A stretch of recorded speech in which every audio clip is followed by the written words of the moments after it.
Je me présente, je suis docteur Cheikhouna Gaye. Je travaille ici à la pharmacie Fadilou Mbacké en face de l'hôpital Nabil Choucair. Donc ce qui s'est passé, dafa am benn patient bu ñëw bëgg benn garab bu bëgg jënd Tetavax la bëgg jënd injection la. Alors que c'est un produit qu'on ne vend pas sans ordonnance. waruñu ko jaay sans ordonnance. Alors mu ni ma attends damay woote kër ga ñu envoyé ma ordonnance par WhatsApp. léegi bi mu génnee dugg si waat ba tey wanuma ordonnance man ko garab bi kenn du ko jaay sans ordonnance. Et là il a commencé à crier sur moi. Il m'a dit que tu es impoli, tu es idiot. Et moi aussi ma delloo ko mu yuuxu ma delloo ko mu ne ma je vais te faire regretter ce que tu m'as dit. man ko allez-y on va voir. Après quelque temps après mu génn toog ba mu nekk ko alors que xaw ma woon ni commissaire la ndekete bi mu génnee mu woote police parcelle. bi mu wootee quelque temps après benn camion wàcce taxaw fi wàcce ay agent de police je ne sais pas agent de police leen xaw ma lan lañ ñu dugg ci pharmacie bi génne ma par la force. Et bi ñu duggee ci pharmacie bi ils m'ont menotté, ils m'ont fait sortir par la force, casser vitrine yi fi nekk voilà génne ma par la force yóbbu ma police nii la demee. Alors que dama ni ko rek garab bi kenn du ko jaay sans ordonnance mu traité ma n'importe lu nekk wax ma ko ma delloo ko mu ne ma je vais te faire regretter ce que tu m'as dit. Alors man ko c'est ce qu'on va voir. Après quelque temps après mu woote police ay agents yi ñoo fi génn ma par la force manote ma yóbbu ma. Alors en passage ñu toj vitre pharmacie bi vitre bunt bi ak vitre rayon yëpp ñu toj ko nii la demee. dafa civil wala dafa sol tenue. solul woon tenue civil la woon ñëw taxaw comme un patient qui a besoin d'un médicament alors que le médicament qu'il avait besoin on ne le sort pas sans ordonnance. Donc nii la demee. ñu ngi désolé wu vraiment ci li xew parce que nous sommes des agents de santé publique di liggéey suñu liggéey teg ko ci yoon taxaw fi pour santé population yi. tey jii man damay ne docteur Cheikhouna Gaye li mu def taxawaayu góor la def taxawaayu pharmacien responsable la def parce que bëri na ñoo xamante ne tey boo dikkee yor sa xaalis loo soxla ñu jaay la fii nag yàlla dimbali nañu ba liggéey bi ñu ngi conformé wu à la législation garab bi warul génn te ordonnance amul ñu wax la ko ñun xamuñu kan nga de li yoon santaane rek la ñuy doxal parce que fii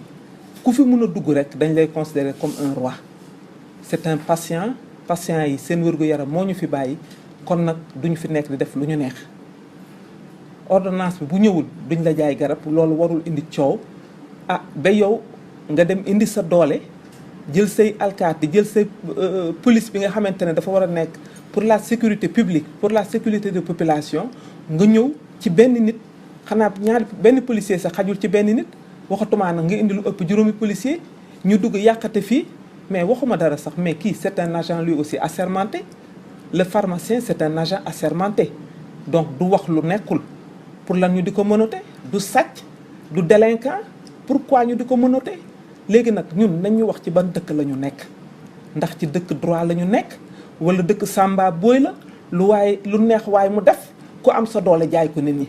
bu dee loolu la nag pharmacie yi tey dinañu commencer mobiliser wu nag tëj ministre de la santé syndicat ordre ñu war a mun a taxaw nag joxe un signal fort ba pharmaciens yi ñu delloo si leen li nga xam ne ñoo ko moom. Le monopole revient aux pharmaciens c'est pas des policiers wala ku mu neex rek ñëw def lu la neex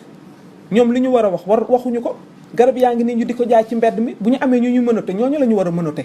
mais ki nga fekk bu nekk ci biir liggéeyukaayam du délinquant du sàcc chaque jour ñu agressé nit ñi fii chaque jour ñu gis fii ñoo xamante ne ñi liñ leen war a jàppee bëri nañ ay sàcc yaa ngi fi kenn defu leen dara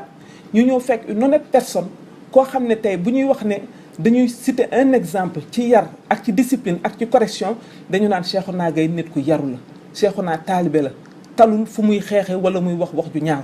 seetaane nag mun na taxaw bu seetaane taxawee nag ñun ñëpp dañuy d'accord ne les responsabilités sont partagées te man mënuma d'accord ki dikk ci bërëb règlement bi moo fiy dox nga tëb di saaga ay insanité kooku warul jóge ci gémmiñu kilifa man bi ma demee mu ne ma man commissaire bi maa ñëwoon foofu dama jaaxle parce que man bañ ma interpellé dama ko woo di woote wallu woo commissaire Parcelles parce que moo ñu gën a jege mu ne ma man mi maa fa demoon ma ne non ay agresseur ñoo fa ñëw mu ne ma man mii la donc c'est grave. Je pense que dëkk bi toll na foo xam ne il faut que ñu recadrer nag autorité yi waaw man de awma droit recadrer autorité waaye kenn ku nekk war nga xoolaat sa bopp ba booy dem ci sa nawle nga xam ban comportement nga fay yóbbu. Kilifa du njëkk a saaga responsable doo njëkk ay saaga violence verbale responsable moomu ko pharmaciens yi nag xaw nañu sàggan parce que ñun lu ñu teg rek ñu nangu masala bi nag ëpp na fi mu nekk nii dañoo war a taxawaat nag ministre bi taxaw bu fekkee ne ñun la fi nekkal ak population yi ñu xam bu fekkee nag daf fee nekk pour kenn ku nekk lu la neex nga dajale say garab nu la neex waxee nu la neex taxawee ordonnance léegi koo ne indil sa ordonnance population bi ne lank tëdd ci suuf bëri na fi ñoo xam ne toujours fii dañuy xuloo ci lan indil ordonnance parce que tàmm nañ gis garab ñu di ko jaay ci mbedd. Donc je pense que la police sénégalaise doit être au service des populations ñun ñii nag rawatina ñun ñii nga xam ne dañu fi nekk pour la santé des populations police balaa muy sécuriser kenn ñun la war a njëkk sécuriser. wax ji daal ñu ngi interpeller président de la république di interpeller député yi di interpeller nag suñu ministre de la santé di interpeller le ministre de l'intérieur parce que nag lu ëpp tuuru ñun mënuñu fi nekk guddi duñu nelaw dañuy assurer une permanence pour la santé des populations ñu duñu agressé te ñi ñu war a couvrir ñi ñu war a sécuriser ñooy ñëw nag léegi duñu agressé naka ngay jàkkaarloo ak sa nawle ne ko da ngay fen njëkk ko saaga te nekk kilifa nit ki nag day roy ci ay kilifaam lu kilifa bi def rek administré yi topp ca kon nag nañu seetaat affaire bi pharmacie nag ku fi bëgg garab mu war a laaj ordonnance koo mun a doon dinañ la laaj ordonnance ak koo mun a doon nag ah dëkk bi de nañ ko seetaat de parce que fi mu jëm de ñax du fa sax te ñun nag taxaw nañu nag pour mobiliser nag du ñu jaay suba du ñu jaay gannaaw suba fii la ñuy taxaw di sitting ci buntu pharmacie bi suba la 15 août ba 3 jours daal danañu sitting ci buntu pharmacie bi ku ñu laaj ñu wax li ñu metti